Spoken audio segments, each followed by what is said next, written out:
quando o governo se compromete com esse déficit zero, né, o que ele está fazendo é assumindo uma estratégia política. E por que eu estou falando isso? Porque é importante aqui a gente não interditar o debate como se fosse uma questão meramente técnica, né? Déficit ser zero, como o governo tem que equilibrar suas contas, etc.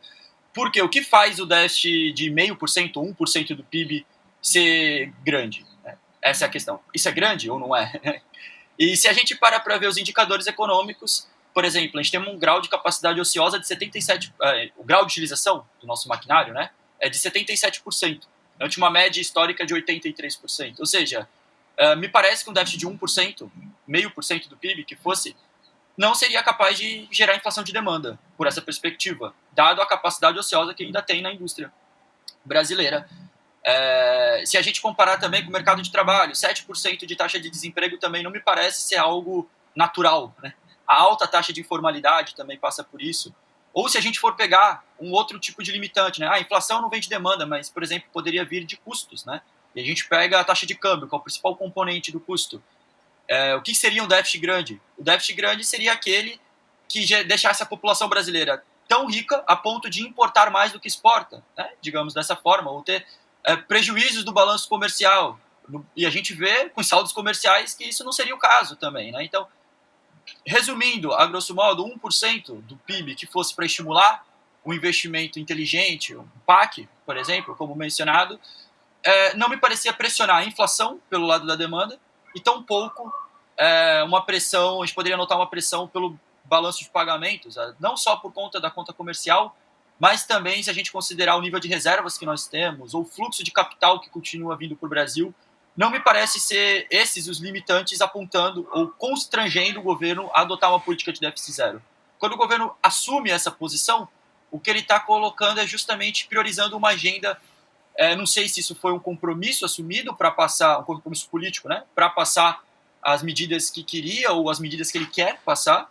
De certa forma, a gente pode pensar isso, a gente pode discutir isso mais à frente, mas isso certamente gera implicações para as políticas econômicas como o PAC, como distribuição de renda, Bolsa Família e outras políticas sociais que vão ter que ser constrangidas, né? E como você vê, né? Como você vê essas medidas, né? Essa política fiscal que está sendo adotada, como isso pode, né, afetar aqui o crescimento do nosso país? Isso é uma boa questão, porque se a gente olhar para o ano passado, né, a taxa de crescimento de 2,9%, 3% do PIB, vamos colocar assim, ela foi adquirida após 2 anos de expansão fiscal, né? Querendo ou não, a gente teve um ano de eleição, a gente pode questionar a qualidade dos gastos que foram feitos, mas foram feitos gastos, os gastos subiram. Ano 2023, a gente não estava sendo constrangido por nenhuma regra fiscal e o governo conseguiu aumentar os gastos em cerca de 9% do PIB. Teve o bom cenário internacional ajudando também, é verdade, mas uma política de distribuição de renda muito forte. Bolsa Família expandindo muito forte, sendo responsável por absorver boa parte desse aumento da demanda. Então, veja, esse cenário vai ser alterado agora, em 2024, com a nova arcabouço fiscal e a meta de déficit zero. O que a gente vai ter que fazer é crescer, né? As despesas estão sendo projetadas aí para, no máximo, crescer 1,8%. Então, vai ser uma desaceleração forte dos gastos. A ver, os resultados externos se podem compensar ou não, mas eu sou muito cético quanto à capacidade desses resultados externos ser tão positivos a ponto de compensar uma desaceleração dos gastos do governo e manter uma taxa de crescimento em 3%. Né? Provavelmente o que nós veremos é uma desaceleração também do crescimento, não digo proporcional à desaceleração dos gastos públicos, porque o setor externo deve assumir um pouco esse protagonismo, mas uma desaceleração do crescimento com certeza acho que será notada. E para a gente finalizar aqui, Caio, a gente tem então um cenário que mostra que provavelmente vai depender muito do setor privado para o crescimento, né? A gente voltou à história da fada da confiança, a gente faz o bom cenário econômico, o melhor cenário econômico possível, e isso daí vai gerar com que o investimento surja magicamente, porque está num bom ambiente de negócios, né? Isso aí já começou, isso aí tem no Meirelles, isso aí fala também no Paulo Guedes, mas a gente tem que lembrar também que a Dilma Foi basicamente um pouco disso, né? Que você faz todo aquele ambiente macroeconômico com taxa de câmbio um pouco mais elevada, queda da taxa de juros, redução de custos via preços administrados, e o que a gente viu que isso aumentou a margem de lucro das empresas, né? Então, você acha que a gente está tendo risco de correr aí para uma economia aí já que depende tanto do setor privado, uma coisa mais parecida com Dilma II, que foi o famoso voo da galinha?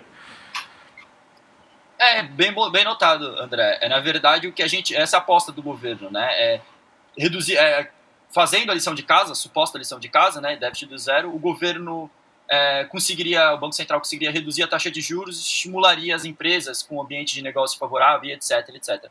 Mas como você notou, mesmo que isso, e vamos supor que isso funcione ainda, no primeiro momento, que uma redução da taxa de juros consiga estimular o investimento no primeiro momento. Como que a gente garante que futuras rodadas de investimentos vão continuar acontecendo, né? Se uma hora a taxa de juros tem que parar de cair, a taxa de juros até tem um limite de zero. Por mais eloquente que a política fiscal possa ser e convencer o Banco Central de reduzir taxa de juros, isso certamente terá um limite, né? E quando esse limite chegar, como que a gente vai continuar estimulando o investimento, se não com gastos públicos?